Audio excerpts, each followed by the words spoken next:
Charles had never expected the news to come from his own son. On Thursday, 13 August 2026, at 6:25 p.m., inside a private sitting room at Windsor Castle, King Charles sat opposite Prince William and Catherine. Between them lay a cream-colored folder stamped with 4 quiet words: the next reign. The official reason given for the meeting had been bland: plans for future transitions, the sort of language that usually covered staffing charts and continuity notes. Nothing in that description prepared Charles for what followed. Catherine opened the folder.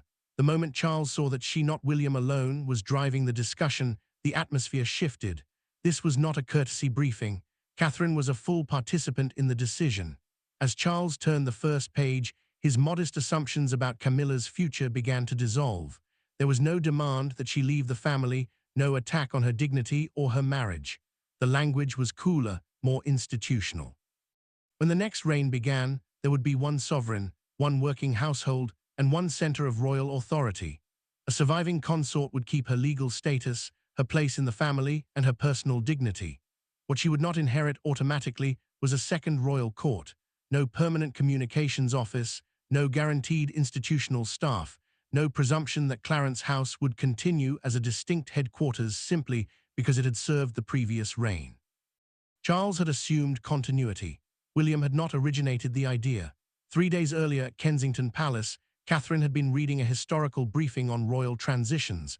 Most of it was familiar. In 1952, King George VI died at Sandringham. His widow, Queen Elizabeth, became the Queen Mother and moved to Clarence House. For decades, she remained one of the most visible royal figures in Britain: staff, patronages, engagements, a substantial public presence. Catherine paused on the phrase Queen Mother precedence. She asked what that would mean in practical terms for Camilla. The answer was measured. A surviving consort could retain ceremonial visibility, continue public work, keep a household, and stay connected to an established network. Catherine then asked the question no one seemed eager to answer: would Camilla still have her own institutional home? The silence that followed told her everything. It was not Camilla's charitable work or family invitations that concerned Catherine.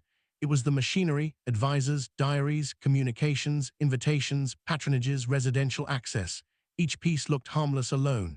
Together they created a second center of royal gravity beside the new sovereign. The old Queen Mother arrangement had existed inside a different family structure. Camilla would be William's stepmother. Catherine would be queen.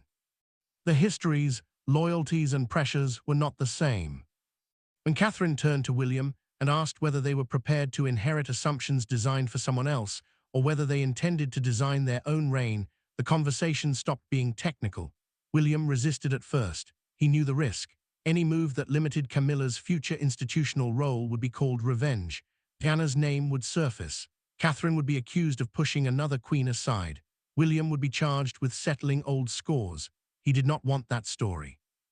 Then Catherine said something that changed the ground beneath him. If the rule looked personal, apply it to her as well. She would not expect George to maintain a second court around his mother if William died first. She would remain George's mother, keep her dignity, and support the causes that mattered to her. But the throne and the machinery of the monarchy would belong to George. No separate Catherine household with institutional weight. No automatic authority derived from having once been queen. In that moment, the argument ceased to be solely about Camilla. Catherine was prepared to bind herself to the same principle. William could no longer dismiss the proposal as a punishment aimed at one woman. The silence in the Kensington room had nothing to do with Camilla and everything to do with Catherine. The simplest accusation had been removed. They tested the idea from every angle. What happened to communications staff? What became of positions and patronages tied to the previous household? Could a former consort continue public appearances without blurring the sovereign's voice? Could a royal residence remain linked to the old court without quietly becoming a second headquarters? The answers were not simple. A change forced in the middle of grief would be vulnerable to emotion and hasty promises. A principle discussed years in advance could rest on rules rather than personalities. William still saw the danger. Whether he mentioned Diana or not, her name would appear. Any reduction in Camilla's institutional standing could be framed as a son settling a family grudge. Catherine would be accused of diminishing Camilla before she herself became queen. Catherine had already accepted that cost. She made the sacrifice explicit. She would not demand an independent communications office because the public loved her. She would not insist on staff who had reported to her for years. She would not leave George carrying the institutional weight of his mother's former position. The language of the document grew precise. One sovereign at the center, one household, one reign. Councillors stripped out anything that could sound spiteful. Camilla's name did not appear as a target. Diana was not mentioned. There was no call for removal or shame. The rule had to be neutral enough to survive the charge that it had been written for one person, yet firm enough to change the structure. Clarence House remained the unresolved question. A residence can be private. It can also become something else, a place where staff gather, visitors are received, charities meet, briefings are given, and a former queen's public role continues long after the monarch she served has gone. The Queen Mother had lived there for nearly 50 years. Charles knew that precedent intimately. Clarence House was already part of Camilla's royal life.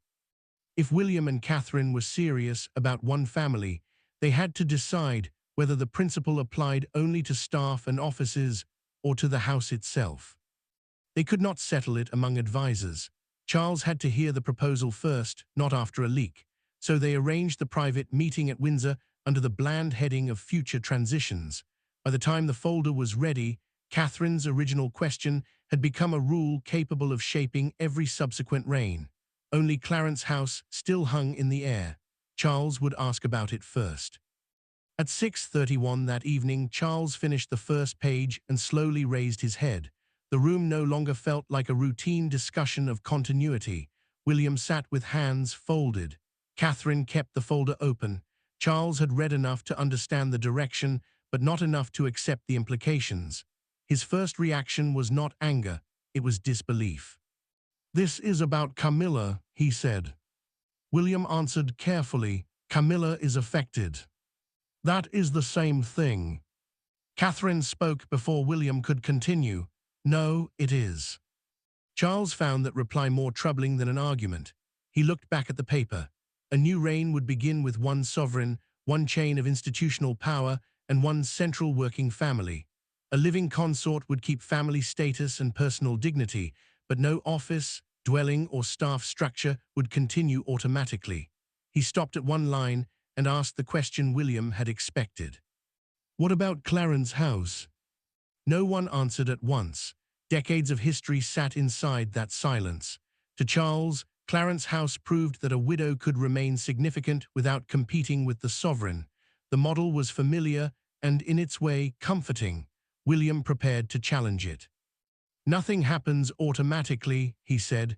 "Not the residence, not the office, not the staff, not the institutional role." Each sentence landed separately.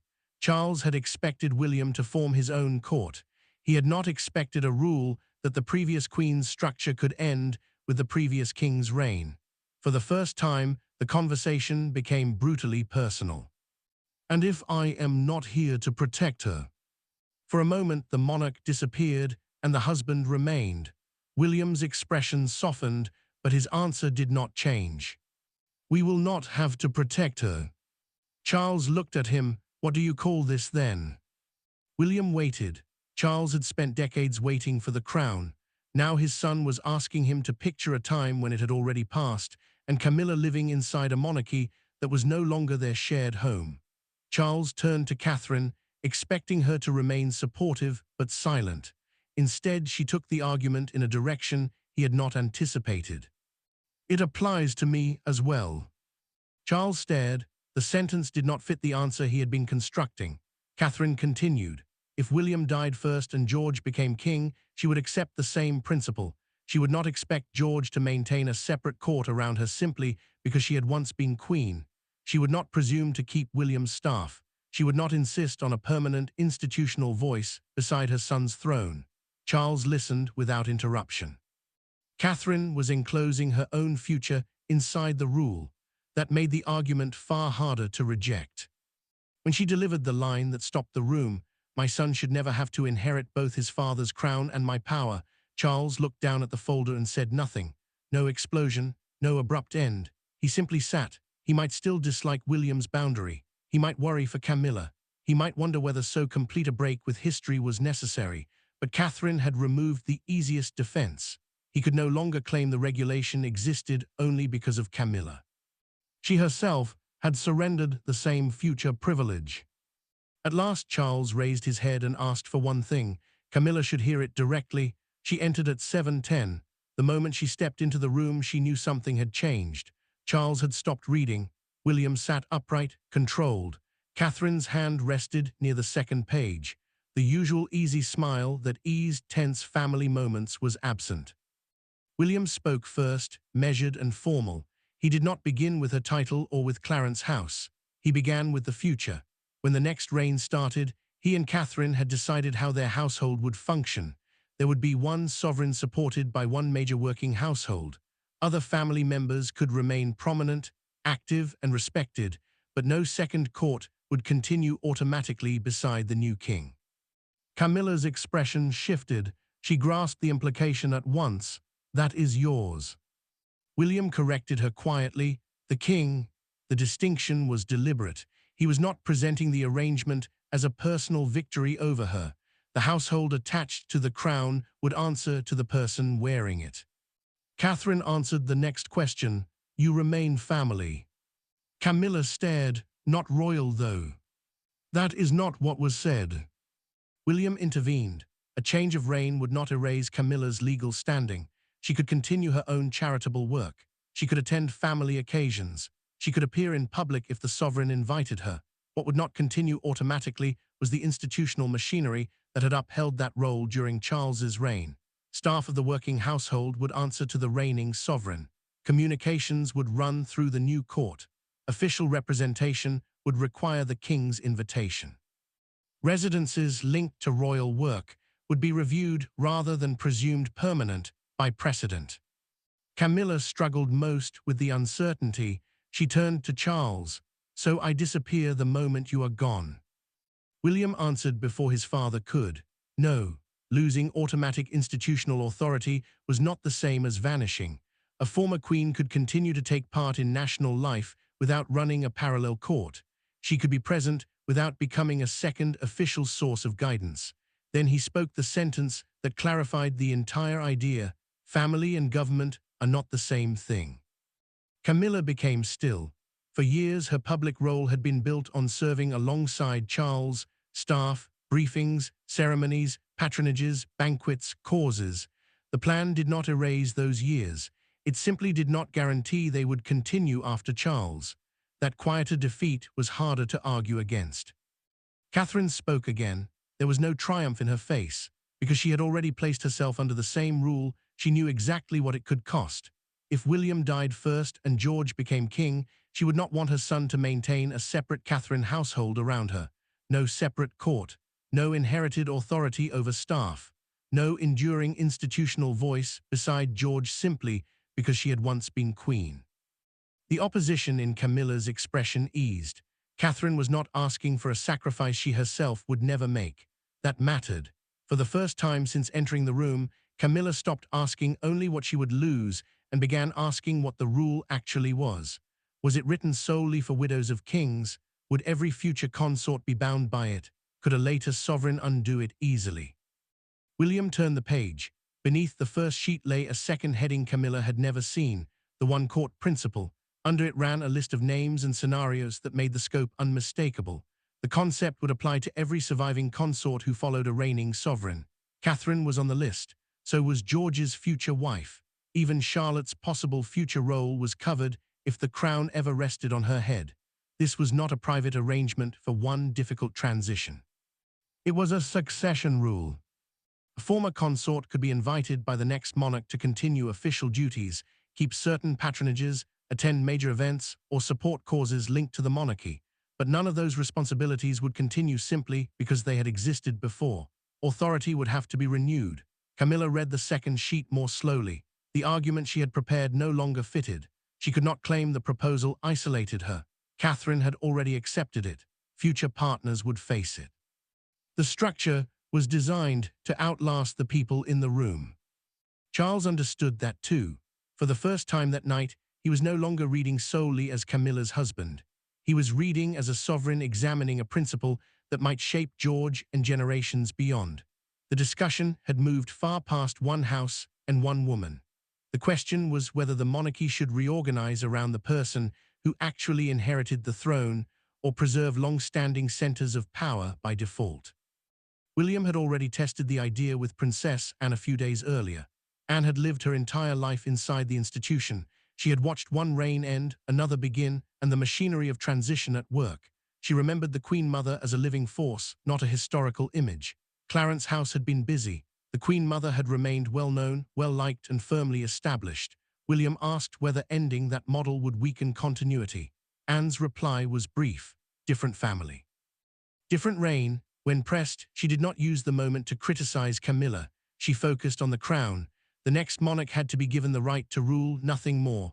Loyalty to a former queen could remain personal, affectionate, and visible without becoming a second line of command. Respect could endure. Influence could endure. Automatic authority was not required. Back at Windsor, William explained that the proposal was not meant to erase history. It was meant to stop history from becoming an automatic directive. The Queen Mother model had worked in its time. That did not mean it had to be repeated in every subsequent reign. Camilla asked one final question: could a future King William reverse the principle? William answered carefully: a king could always shape his own household. That was the point. The document was not intended to control George after William's death. It was intended to create the expectation that no previous household would automatically claim a place in the next one. If a future king chose to include Camilla, she could remain significant. Precedent would not compel him to do so. Charles closed the second page. For a few seconds no one spoke. Then the meeting began to dissolve. Camilla rose first. Catherine followed. There was no grand farewell, only the taut politeness of four people who knew something consequential had just been written down. At the door, Charles asked William to stay. Camilla and Catherine left together. The door closed. Now father and son were alone. Charles's next question had nothing to do with Camilla. He asked whether William had truly considered what the same rule might mean for Catherine.